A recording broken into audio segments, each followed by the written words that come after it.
Every human heart knows the weight of doubt. In moments when life calls us to act, we are crippled by pauses. In those pauses, opportunities slip away, and the path meant for us grows distant. How many destinies are left unfulfilled, not because of the lack of ability, but because of hesitation? How many talents have withered because you believe you're not ready yet, you're not enough, because you doubt yourself? What you call intellectual curiosity is you hiding behind pretense, behind the guilt of choice and confusion about purpose. If you were so sure about the kind of life you wanted to live, you would have been living it by now. You think doubt is harmless. You think having plan B is smart. But deep down, you know that there was no need of a plan B if you really wanted plan A to work. Doubt is a thief that steals clarity, courage, and even your destiny. Doubt is not just a fleeting thought. It's what makes or breaks our future. It paves the path of your success. Just like your karma is your choice, your success is also your choice, and what is common to both is doubt. Each time you hesitate, the road before you bends, leading you away from what could have been. A single seed of uncertainty grows into a potential forest of missed chances, where dreams are left hanging like unplucked fruits. Doubt steals time, faith, and convinces you to settle for less than what you were meant to become.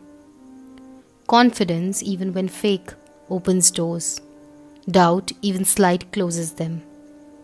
And in this way, destiny is not just altered and reshaped, but sometimes it's lost through the small choices we never dared to make. Carl Jung, the great psychologist, saw this same truth in the human psyche. He observed that when we refuse to confront our own self, our wants, guilt, and hidden conflicts, we fall into the state of paralysis or the fear of unknown. Your ego is trapped between what it desires and what it fears, and that is how you get tangled in doubt. And in that entanglement, the path towards individuation, that is connection with your own self, towards wholeness, is blocked. He called it the failure to individuate. Fascinatingly, the Gita calls it the doubting soul.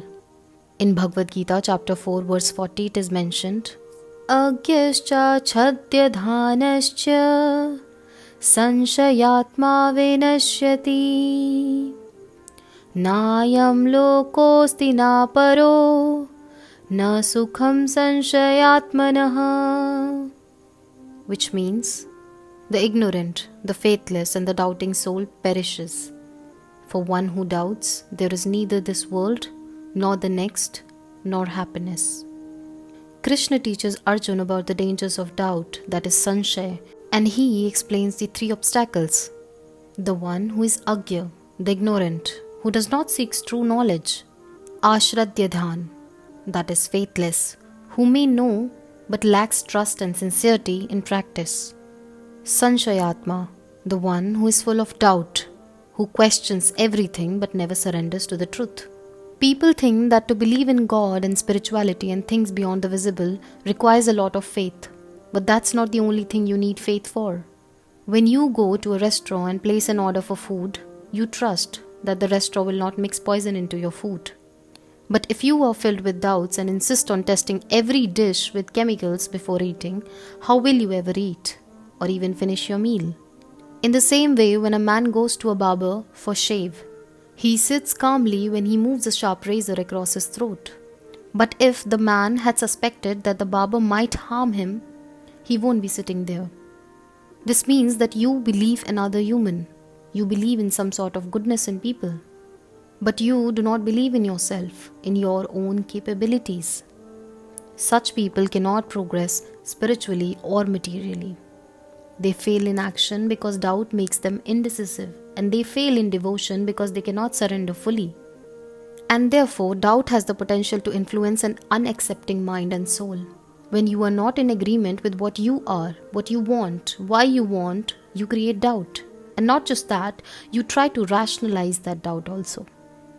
And unfortunately, doubt is more dangerous than ignorance. An ignorant person can learn, a faithless person can develop trust, but a doubting person remains stuck.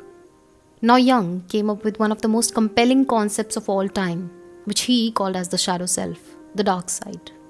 It contains everything you normally cannot identify with, because as part of the society, there are certain traits you're supposed to embrace, which we all do, but certain traits we are supposed to reject, like greed, hunger, lust. There are things we are proud of and there are things we are ashamed of, and the shadow consists of the latter. But then the shadow does exist. You can't see it, you don't accept it, but that doesn't mean it is not there. The Bhagavad Gita officially begins from chapter 2 verse 2 because Sri Krishna, who was quiet until now, starts speaking in this verse, and what does he say? He says, Shri Bhagavan Uvacha Kutastva kashamalmedam Vishame samupastitam Anaryajushtama Akirti Karamarjuna. My dear Arjuna, from where has this weakness of heart come upon you in this critical moment? It is not befitting an honorable person. It does not lead to the higher abodes, and it brings disgrace. Rather than comforting him, Sri Krishna is making Arjuna uncomfortable about his current state of doubt. And he asks him, what is the source of his doubt about the war? We all feel uncomfortable when we are confused, because it is not our natural state. You do not live in a constant state of confusion. Your brain creates that confusion right before an important event to test you, your determination. Jung says that self-realization is your destiny. Doubt is a blockage in reaching this destiny, and doubt comes from not accepting your own shadow. But in this whole scenario, he also mentions that confronting your shadow will open doors to new knowledge, true knowledge. And Krishna clearly asserts in this shloka that Arjun, you are a Kshatriya and war is your reality, which you are denying, and denying your core nature will bring you disgrace. But then what is the reason why doubt is put inside you in the first place? And here we complete the whole circle. To know yourself, to get a deeper understanding than before. God deliberately puts you in turmoil, so we are forced to search for knowledge. So the repressed, hidden you comes out and you confront it and remove the confusion about what you actually need than what you simply desire out of superficial reasons. For Jung, becoming whole requires faith in the inner process of the self, which Krishna teaches when he says that the yogi must rise beyond doubt and ego to see the self everywhere. In Bhagavad Gita chapter 6 verse 29 it is mentioned, Sarvabhutastamatmanam sarvabhutani chatmani ikshate yoga yuktatma sarvatra samadarshanaha. Which means the true yogi sees self in all beings and all beings in the self. They see all living beings in the divine and the divine in all the living beings. Think of electricity flowing through different devices, bulb, fan, phone, computer. The forms differ, but the current is the same. You need to see the same life force in everyone, and when you see it, you naturally feel compassion, not just for others, but for yourself also. You respect yourself and others. You don't manipulate things in your head. You remain balanced and don't get swayed by attachment or hatred. Jung proposed that beneath our personal unconscious lies a collective unconscious, which is shared by all of us, which is why we all are different but in similar ways. We all struggle with the same darkest parts collectively, and we all hide it. Beneath the surface, we are all the same, and that shared experience binds humanity together. This erases the illusion of absolute separation of you from another person, and that is how the idea of projection is born. What you criticize in others is the same thing you are unable to confront in your own self. If you constantly have a problem with someone who is born rich, that means part of you wanted to be rich like them. You not being able to identify this behavior is your shadow. Now I don't say it is always negative. It can be positive and negative. Because either you analyze this behavior, become a yogi and choose a path of growth and understanding, or you end up in a negative karma loop where you have to constantly be reminded of your reality, or what you are, and given the pain of choice and doubt. In Bhagavad Gita, chapter 18, verse 73, Arjun says, Arjun Uvach, Nashto moha smritir labdha Tvat prasadan mayachyuta Stitosmi gata sandeha Karishye vachanam tava.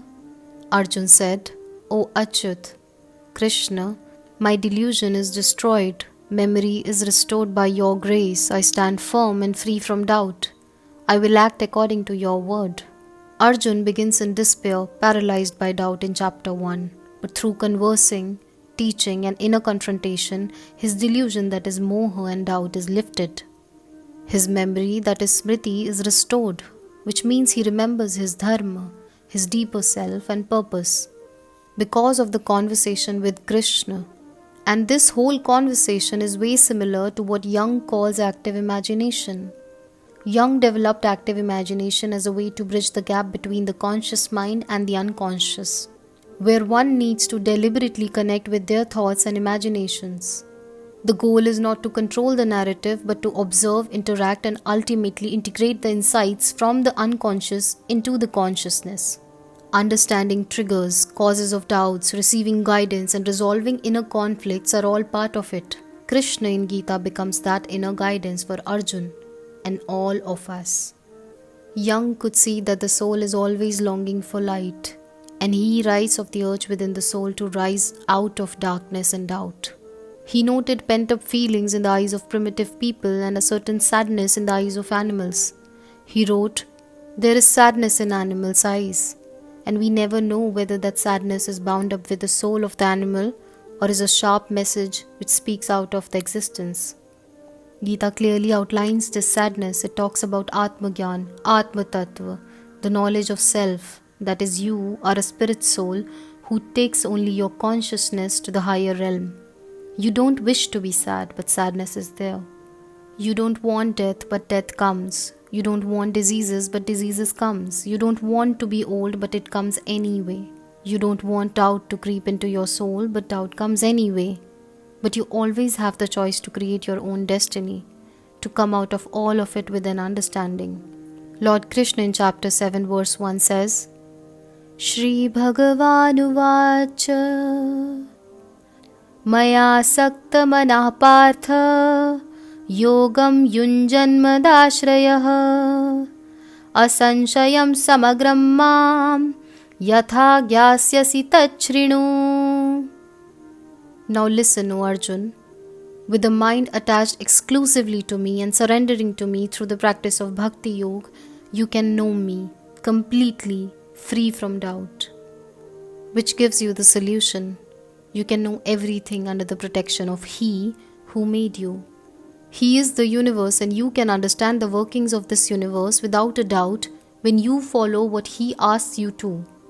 With doubt, there is no question of understanding Him or you.